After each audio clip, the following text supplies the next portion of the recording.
You're listening to Talking Africa, the podcast that gets behind the news from the continent, brought to you by the Africa Report. My name's Nick Norbrook. Welcome to the show. Welcome to the new season. For all our news and analysis, head to theafricareport.com. And if you like what you see and want to subscribe, send us an email with podcast in the subject line to feedback@theafricareport.com for a 30% discount on our annual price. On with the show. The European Union has an ambitious $1 trillion plan to slash emissions by over 50% from 1990 levels by 2030.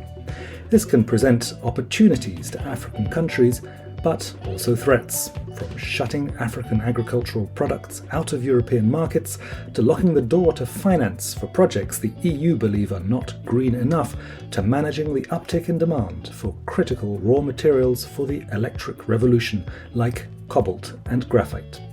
It's time for African policymakers to pay attention. That's what my two guests, the co-authors of a new report, will be talking about today. Zainab Usman is the director of the Africa program at the Carnegie Endowment for International Peace in Washington, D.C., and Olumide Abimbola is executive director of the Africa Policy Research Institute in Berlin. You'll hear Olumide's voice first on how this European initiative will have an impact on Africa, followed by Zainab. We shouldn't just see the EU Green Deal as a document that is internal to the EU. In other words, it isn't just the EU trying to get their house in order, right, on climate change issues. We should also see it as a foreign policy tool, because it's going to affect practically every country, every region in the world that the EU trades with, where the EU sources natural, commodities from, or which has any relationship with the EU. It's going to affect them. And this particularly affects Africa because, as you just mentioned, Nick, the EU, people seem to forget this, and I don't know why they do. The EU is still the biggest source, the biggest trading partner for African countries, the EU as a bloc. It is still the biggest source of FDI for the continent, and it is the leading development partner for the continent. So what the EU does in general has a real influence on what African countries are able to do. It also has a real influence on the policy space that African countries have. And not just bilaterally, right? Not just between the EU and African countries, but also because the EU has a strong voice in multilateral organizations. What the EU is able to push in those places and what the EU is able to put on the table as conditions in those places also have serious impact for what African countries can do. So yes, this is a serious document that will have impact on African countries. Maybe to focus a bit more on global climate action and indeed our motivation for deciding to do this analysis, that right from late last year and particularly early this year, when there was a political transition in the US and the Joe Biden administration came into power, suddenly there was a significant acceleration of the global momentum on climate action. As you're aware, there was in January itself, the Biden administration rejoined the Paris Agreement. And then I think in either March or April, probably April, there was a huge global climate summit, which was virtual, but it was still very momentous in the sense that you had many countries around the world, the heads of various investment banks, energy companies, all participating in the summit and announcing these very ambitious net zero pledges. So there was really an acceleration of global momentum on climate action. But it seemed as if while all of this was happening, there was a certain gap, I would say, in the discourse on climate action and the emerging policy direction we're seeing that we felt we can and we should fill, especially when it comes to Africa, thinking about the perspectives, the priorities, and the implications for African countries. So as this momentum for climate action was accelerating in the background, The EU had already made a lot of progress with this EU Green Deal or European Green Deal. For years, they were working on various components of this overarching policy package, and we'll come to the details of it. And, Olu and I had a discussion, and we realized that there will be significant implications for African countries along the lines that he mentioned. So it seemed pertinent to try to fill this knowledge gap in terms of thinking about the implications for the African continent. And so that's kind of what we tried to do with this analysis. So let's dive into some of the details.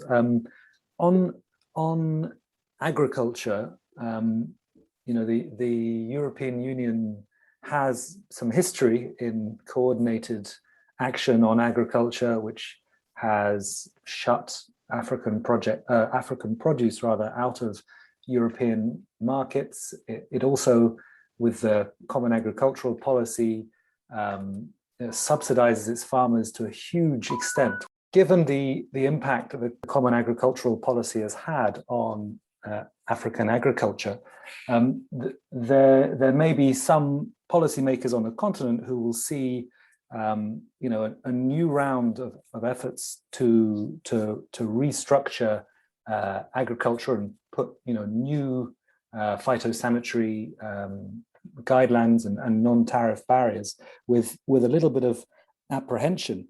And there's also a line in your report which really jumped out, which says if land degradation continues at the current pace, more than half of the cultivated agricultural area in Africa will be unusable by 2050, which is, that's a generation away, incredibly soon.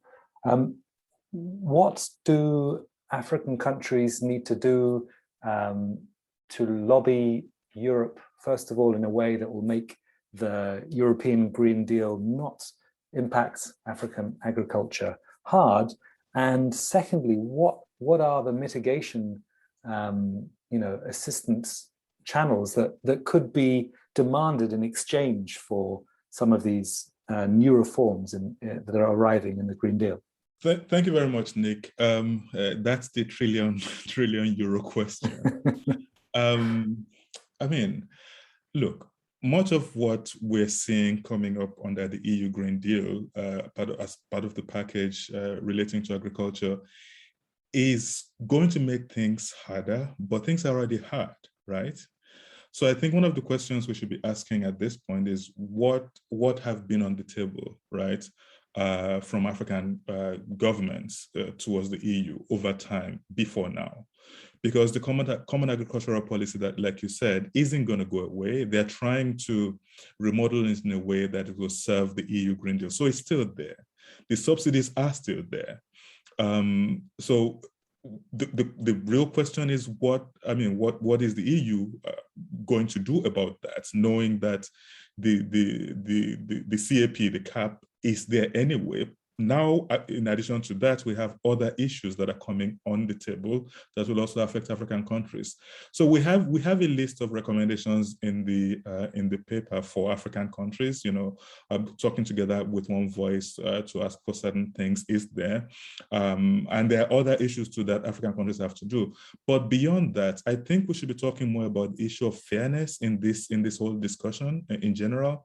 Fairness, just to the fact, on the issues that Zainab mentioned earlier, which is that the world created this mess. Actually, no, the world didn't create this mess. A certain part of the world created the climate emergency, right?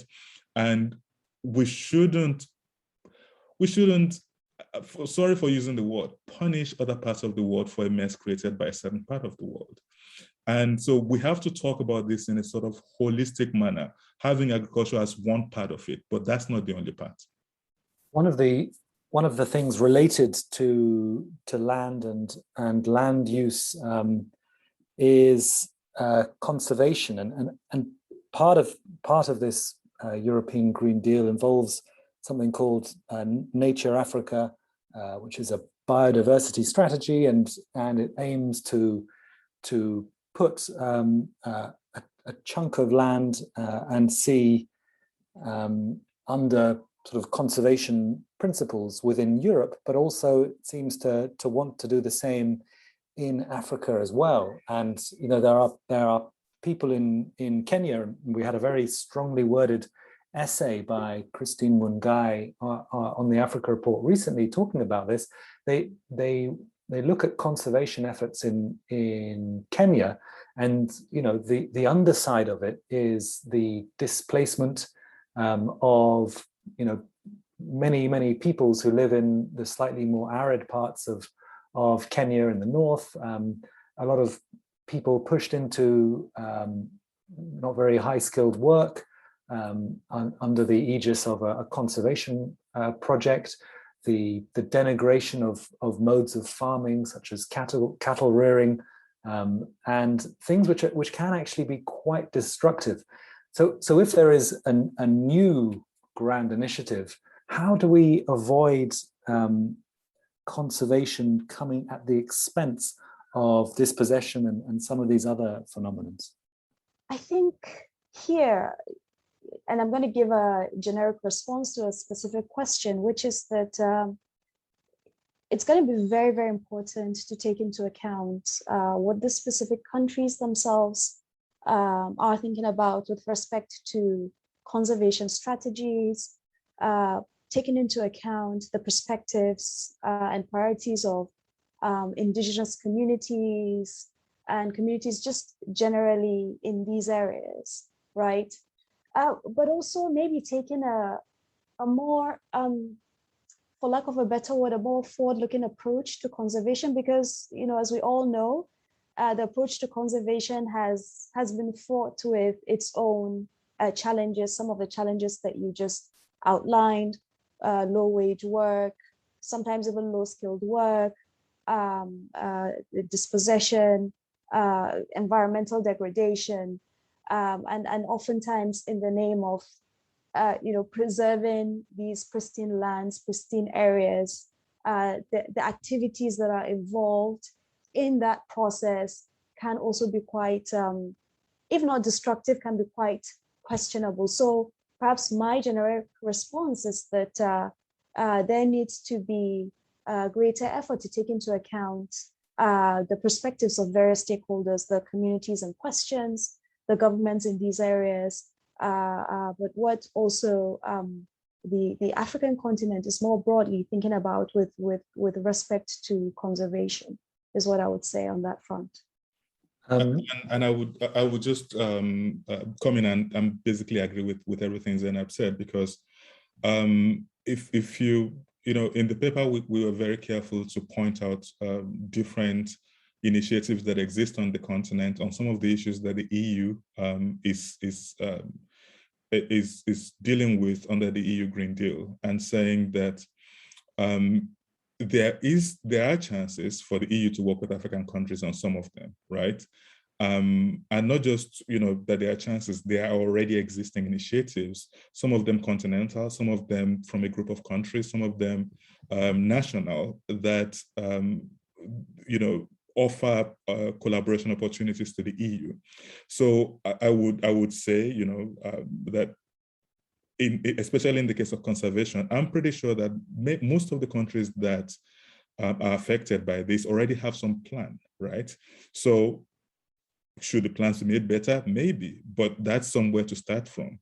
And that's what I would recommend, that the EU does in this context, and also African partners with them. I guess we run quickly up against one of these problems, which is that while Europe does now, Brexit aside, Europe does speak with one voice and one budget to some extent. That there are lots of problems inherent in it, but it has managed to pull together this plan. But the continental level response is still quite tentative, and whereas Kenya might have a plan, how does that stack up against what Brussels may want? And to what extent can there be a continental level voice which can forcefully articulate, a common position? I mean, Oh. Okay, please, Zainab, you can go. You can go. You have your own common position as well, I'm sure. Exactly. The pros and cons of connecting virtually. So this is actually a vital question, and in a way, it gets to the heart of why we've done this analysis. It's actually to help stimulate thinking around coming up with common positions on various areas, right? This is why in the analysis itself, we made the effort of identifying these 7 main areas that we think would have implications for the African continent. And throughout the analysis, we were very careful to make it clear that there are opportunities actually, and there are risks, but to be able to tap into those opportunities, whether it's with respect to critical raw materials, whether it's with respect to clean energy and new technologies more broadly, you need to know what they are. You need to know what the landscape is to be able to tap into those opportunities. But there are also risks. And sometimes I think the discourse tends to, for the right reasons, I would say, lean towards focusing on the risks. And there are many, but there are also opportunities. Then to tap into those opportunities, African countries themselves need to really take a step back and decide what they want in these specific areas: agriculture, biodiversity, the energy transition, and so on and so forth. So then that gets to certain areas where there needs to be a common Africa position. But even at a very broad level, thinking about what is the common Africa position around just climate change broadly, it's not very clear. I think there's a position, but it's not probably yet fully articulated in a single document, for example. I know it's kind of work in progress. And then on the specific areas as well, in some cases, already there are elaborate policy documents or visioning documents. So with respect to critical raw materials, for example, since 2009, the African Union came up with the Africa Mining Vision and has now set up the Africa Minerals Development Center. On some other areas, perhaps less so. There's less clarity. Maybe the work is still in progress. So having that common Africa position on areas where a common position can be taken is going to be absolutely crucial. And we think the work that we've done with this analysis can help shed light on areas where I think policymakers can decide to either take a national level approach or maybe a continent-wide or a sub-regional approach. Thank you very much, Zainab. That was fantastic. I just wanted to add this to it that, look, it took the EU how many decades to get to the EU that we know right now, right? African countries haven't been at it for that long, right? To have that sort of unified voice that the EU has. And actually, it's even questionable how unified the voice of the EU is, but that's a different issue.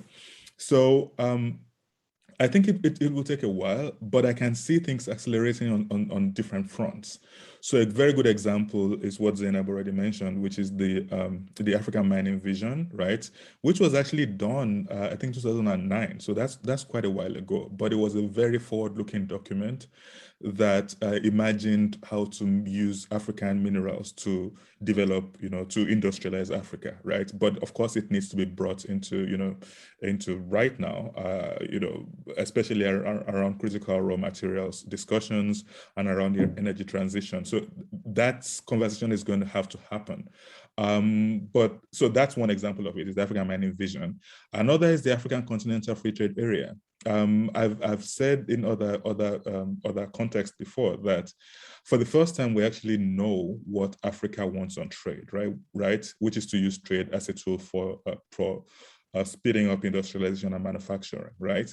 So we know that we understand what that is, and there are certain agreements that on trade, specifically between the EU and Africa, that are not exactly conforming to the AfCFTA. So, I mean, let's basically say on the issues that the African continent has a common position on, would the, for example, would the EU begin to act based on that? I mean, that would be a good place to start, the things where there are already common positions.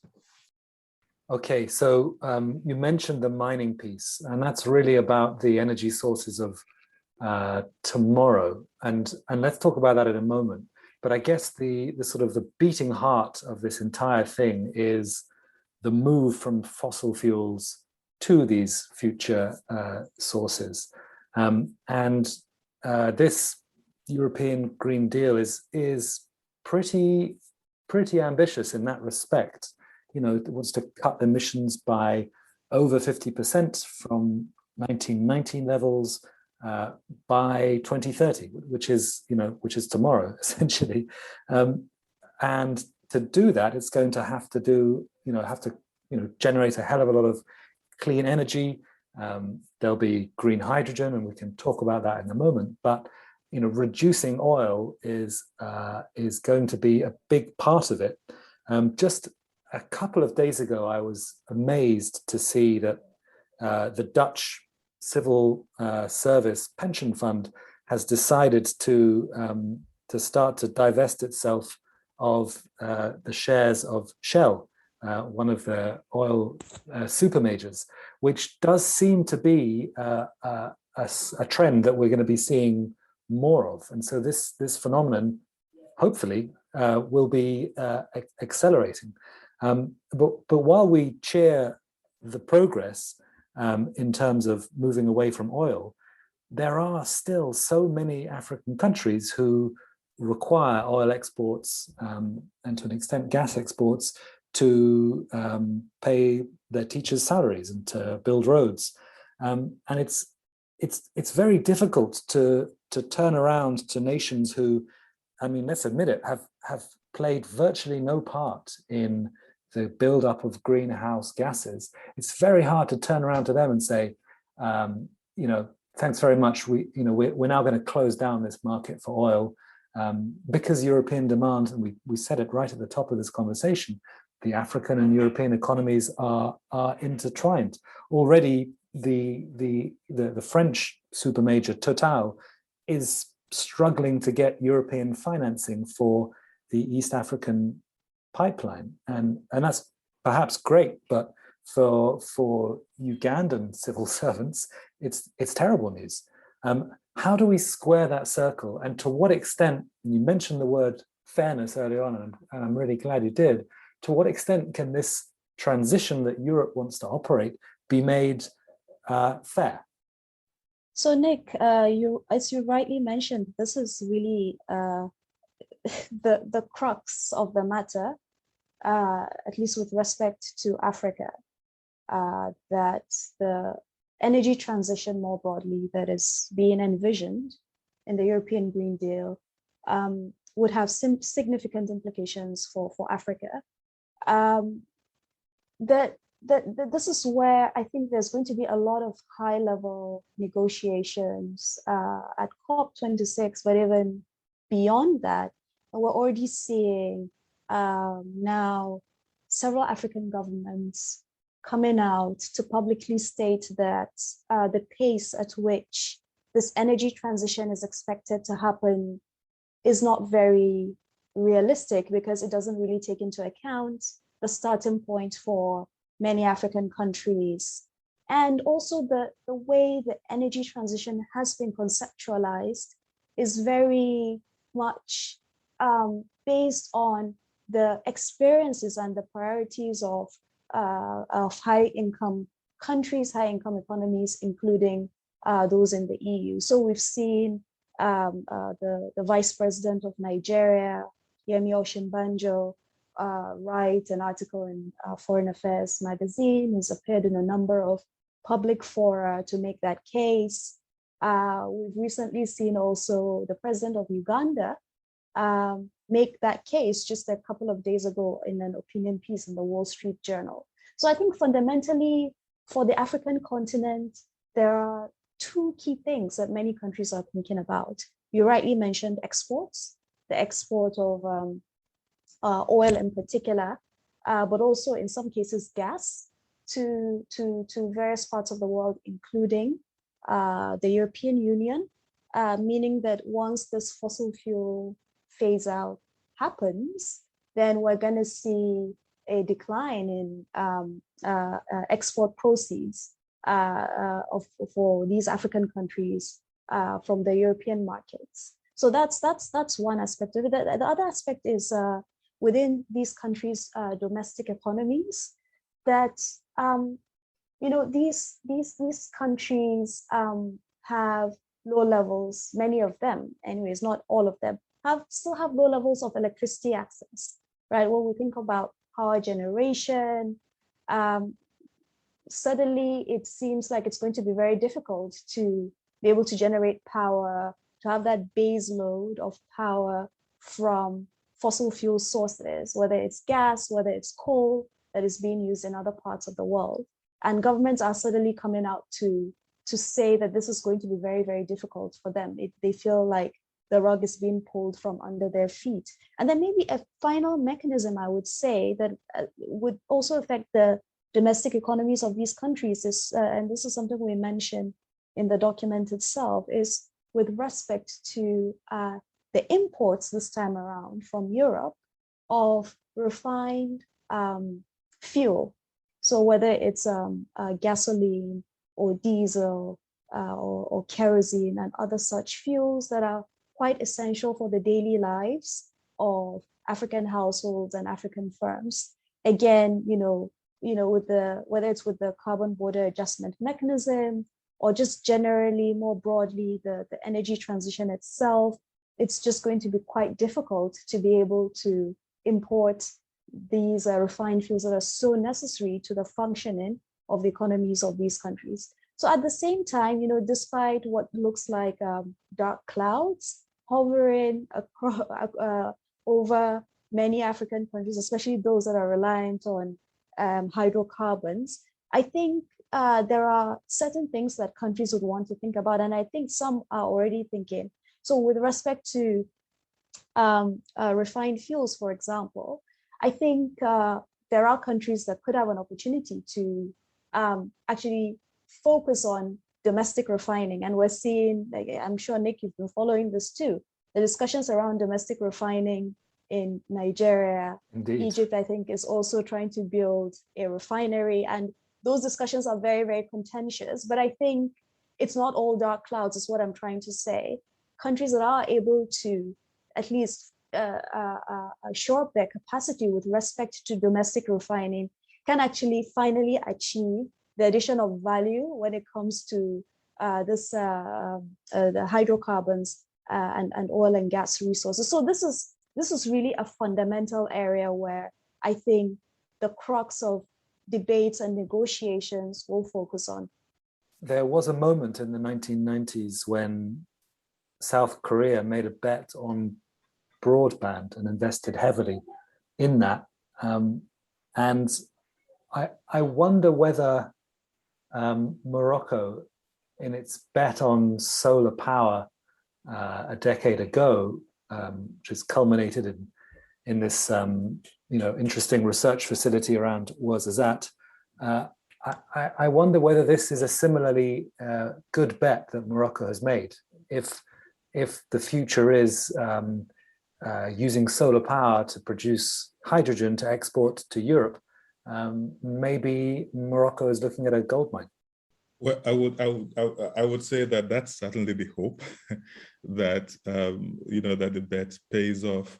But I think I would actually want to zoom out a bit from that. I mean, so for hydrogen, yes, I mean that's important, and from what we've seen and from the analysis we did in the paper, the EU is hoping that hydrogen will be one of the fuels that power big industry in Europe. There have also been some work around that. I think the Economist had a big issue around that a couple of weeks ago, where they talk a little bit about what the science is on hydrogen and what the potentials are, which are, pretty huge. But not every country is going to be able to do that, right? I mean, a few countries are going to be able to do that. Some countries on the continent are already looking at that very closely. South Africa is one of them. Morocco is, of course, one of them, and there are a few others. There's even a whole initiative around that on the continent. But I think the point is that I think also the point that Zainab was making earlier, and that we made in the paper, and that others have been making, in the recent past, is that there will have to be a mix of energy sources for African countries to use. Fossil fuels are going to be part of the conversation. We've all accepted that Africa will not industrialize like the current rich countries did, but to industrialize at all, there will need to be energy sources, and so we'll have to consider everything, including, of course, renewable energy, and hoping that the technology keeps getting better, and so we can actually harvest a lot more energy from renewable sources. That's definitely the hope.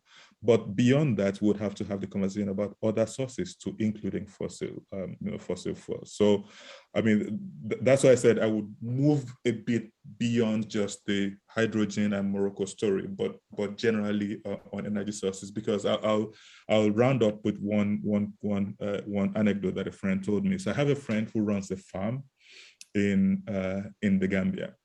He told me that it's hard for him to find people to work on the farm because he has heavy competition from the firewood industry, right?